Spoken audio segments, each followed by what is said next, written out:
मुक्त होने का एक मार्ग मिलेगा, मुक्ति मिलेगी और हमारा जीवन सुखमय होगा। तो इस आयोजन का यही मतलब है कि आप लोग जो भी यहाँ से सुने, उस सुन करके केवल सत्संग और कथा भर न रह जाए, बल्कि ये हमारे जीवन में उतर जाए, हमारे दैनिक जो क्रियाकलाप हैं, जो हमारा आचरण है, उसमें कहीं न कहीं बुद्ध वचन उतर जाएं, तो ही हम लोगों का सही मामले में कल्याण है। और इसीलिए जो भगवान बुद्ध देशना करते थे, तो साहित्य में आप सुनते हैं कि लोग सुनते सुनते श्रोतापन्न हो गए, सकृदागामी अनागामी तक हुए।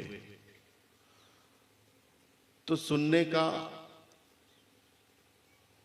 एक गुण होना चाहिए कि हम कैसे उसको मन लगा के सुने, और सुनते सुनते उन शब्दों में इतना हम गहराई तक पहुंच जाएं कि वो हमारा बोध हो जाए, हमें अंदर तक वो बोध करा दे, और हम उसी समय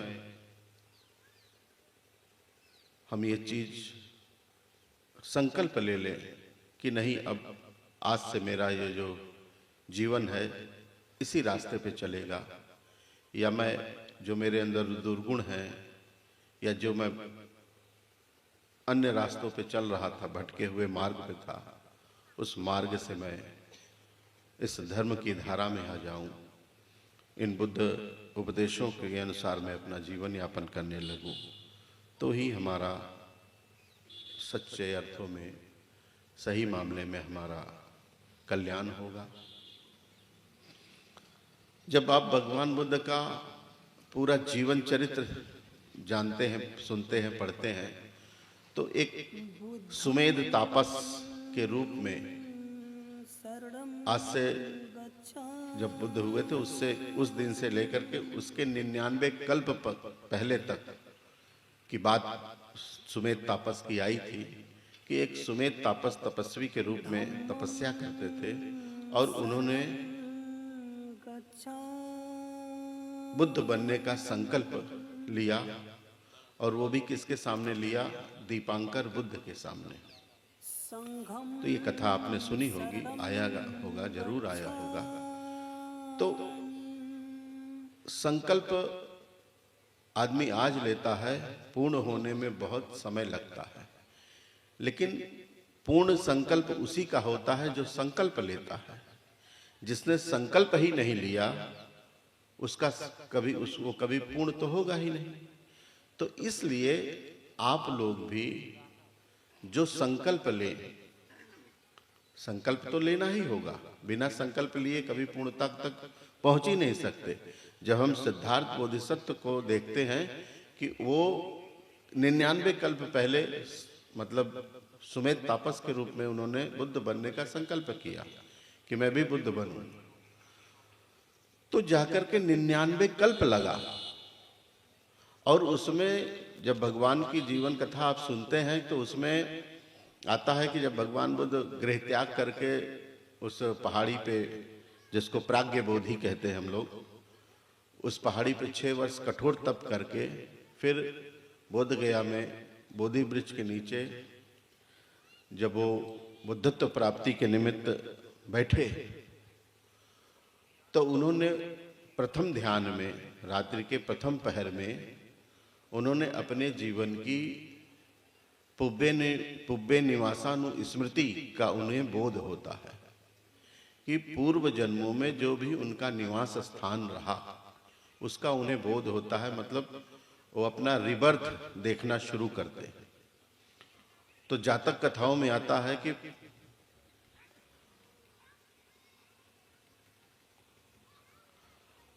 543 के लगभग जो है उन्होंने अपना जीवन देखा, और देखा ही नहीं, उन्होंने कहाँ किस योनि में कहाँ जन्म लिया, कौन उनके माता पिता थे, उन्होंने कौन सा कर्म किया,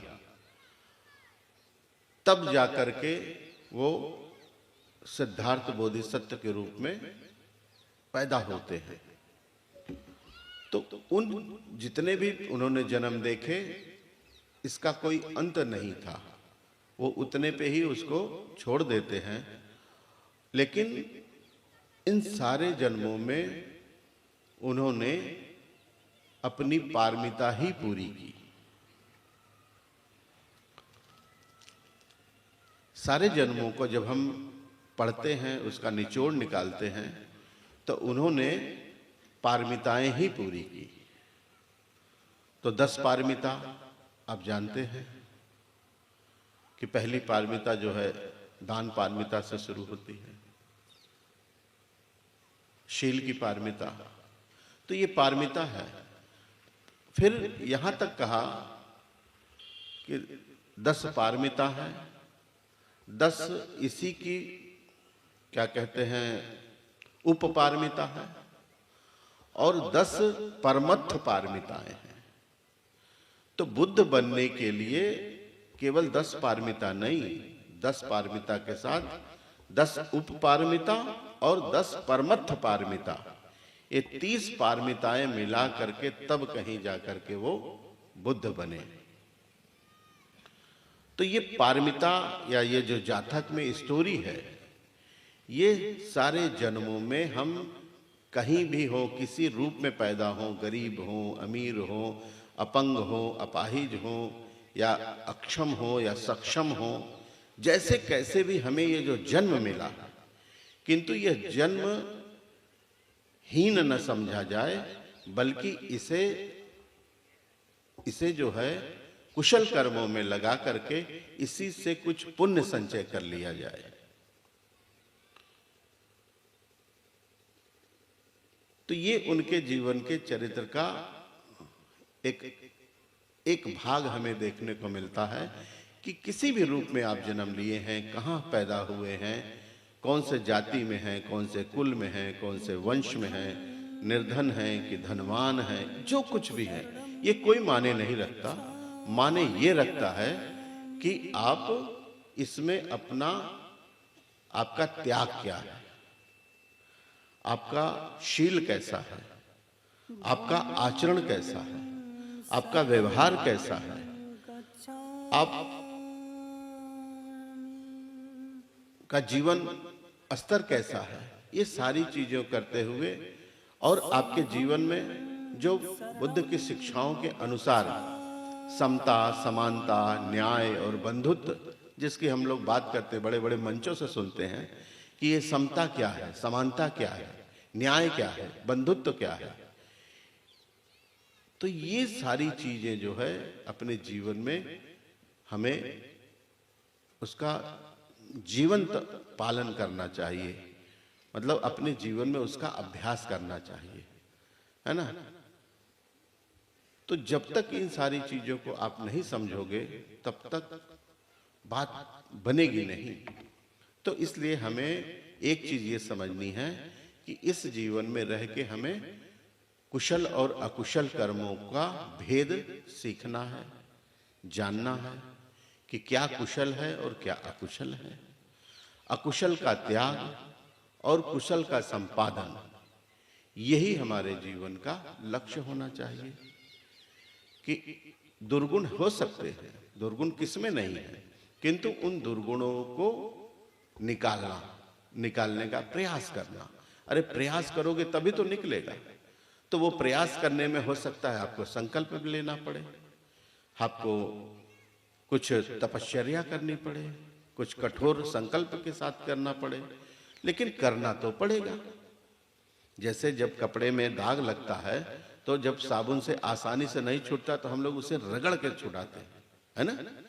तो कुछ चीजें ऐसे रगड़नी पड़ती है ना, जिसको वो करना पड़ता। तो ऐसे ही कुछ चीजें हैं जिन्हें हमें आसानी से छूट जाती हैं, कुछ आदतें, कुछ व्यवहार, कुछ चीजें कठोरता से सूखती हैं, है ना, उनके लिए हमें संकल्प करना पड़ता है। तो इस तरह से हमें अपने आप को परिशुद्ध चित्त बनाने के लिए और दोष रहित बनाने के लिए, दोष मुक्त होने के लिए हमें अभ्यास करना है। किसका अभ्यास करना है? तो भगवान बुद्ध ने हमें बताया शीलों का अभ्यास, है ना। क्योंकि भगवान बुद्ध का जो धर्म है वो शील आधारित है। दूसरे मतांतरों में शील जो है, जैसे आपके घर में रोशनदान होता है ना, वेंटिलेशन के लिए हवा आती है जरा से, तो उस तरह से उनके यहाँ शील का मतलब होता है। बाकी और सारी चीजें होते हैं, बाकी सारे कर्म कांड होते हैं, लेकिन शील मात्र उतना ही होता है। लेकिन बुद्धिज्म में तो शील जो है वो उसका प्रवेश द्वार है। बिना शील के रास्ते आए आप बौद्ध धर्म की ओर आ ही नहीं सकते, है ना। बौद्ध धर्म आपको समझ ही नहीं आएगा। तो प्रवेश आपका शीलों से ही होगा। जब तक आप शीलों का संकल्प लेकर के शीलों के पालन का अभ्यास नहीं करेंगे, तब तक आप बौद्ध धर्म का अक्षर का कहरा नहीं जान पाएंगे। तो उसको जानना है, सीखना है, समझना है, उस पर चलना है। तो शील आधारित जीवन जीना होगा। तो शील प्रवेश द्वार है। जैसे कभी एक उदाहरण में थोड़ा सा समझ सकते हैं हम कि जैसे हमारा शरीर है, इस शरीर में हमारा हृदय है, उस हृदय में हमारी धड़कन है। तो जब तक हृदय धड़क रहा है तभी तक ये शरीर है। अगर हृदय धड़कना बंद हो जाए तो ये शरीर निश्चेत हो जाएगा, किसी काम का नहीं है। हम जीवित नहीं, मुर्दा समान हो जाएंगे, है ना। तो उसी तरह से जब तक एक बौद्ध के जीवन में शीलाचरण है, शील आधारित उसका जीवन है, तभी तक वो बौद्ध है और बौद्ध के रूप में वो जिंदा है। यदि उसके जीवन में शील नहीं, सदाचार नहीं, संयम नहीं, तो ये जान ले कि वो बौद्ध नहीं है। नाम के आगे कितना ही बौद्ध लिख लेने से बौद्ध नहीं हो जाएगा। वो उसको जी रहा है, उस पे उसका आचरण कर रहा है, उसका व्यवहार कर रहा है, तभी तक वो बौद्ध है। तो उसी तरह से बुद्धिस्ट होने के लिए हमें हर समय सजग रहना होगा। किसके लिए? अपने शीलों के लिए, है ना। अपनी चित्त की समता के लिए कि हम अपना जो समता है हमारी उसको हम न खोएं। और तो ये चीजें हमें बड़े अच्छे तरीके से समझने की है कि शील हमारे लिए क्या है। तो शील के बिना कुछ नहीं है ना। भगवान ने एक जगह कहा कि शीलं करेव कल्याणं शीलं लोके अनुत्तरं पस्व घोर विसो नागो शील वातो न हयति। कि मतलब जो शील कितना कल्याण करता है हमारा। शील के समान लोक में कोई दूसरा है भी नहीं। यदि जो व्यक्ति शीलवान है और शील उसका इतना कल्याण करता है कि जो पस्स घोर विसो नागो, जो जहरीला सर्प है, वो भी जो है उसको नहीं डसता, है ना। और उस जहरीले सर्प की भी रक्षा हो जाती है क्योंकि वो भी शीलों पे चलता है। तो ऐसे बहुत सारी चीजें हैं। तो एक तो ये है। दूसरा क्या है, हम लोग हमेशा कहीं निमंत्रण या कहीं कोई कार्ड बनाते हैं, देखते हैं, या कहीं बैनर लिखते हैं, तो हम लोग लिखते हैं शील समाधि प्रज्ञा, है ना। तो शील, लेकिन कहीं कहीं कुछ लोग अपने शायद उनको ज्ञान ज्यादा होगा तो वो प्रज्ञाशील समाधि लिख देते हैं, है ना। कुछ ज्ञानी पुरुष हैं।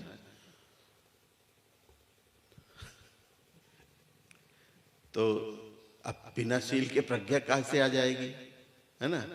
मैं बताऊंगा, वो भी बताऊंगा, लेकिन कहने का मतलब कि शील है, शील पालन करने से क्या होता है, आपका मन, काया और वाणी ये परिशुद्ध होती जाती है ना। ये जब मन, काया, वाणी से जो जितने भी कर्म होते हैं ये परिशुद्ध होते जाते हैं। तो ये परिशुद्धता के कारण चित्त स्थिर होने लगता है, चित्त शांत होने लगता है, चित्त में अकुशल विचार, अकुशल भावना, या जिन्हें हम कह सकते हैं कि राग, द्वेष, लोभ, मोह, मान, अभिमान, अहंकार, ये दुर्गुण जो है मनुष्य के, ये कम होने लगते हैं। और इनके कम होने से उसका चित्त एकाग्र होने लगता है, समाहित होने लगता है, और वो कुशल चित्त उत्पाद करता है, कुशल भावना का विकास करता है, कुशल कर्म का संपादन करता है। तो कुशल की ओर वो व्यक्ति बढ़ने लगता है।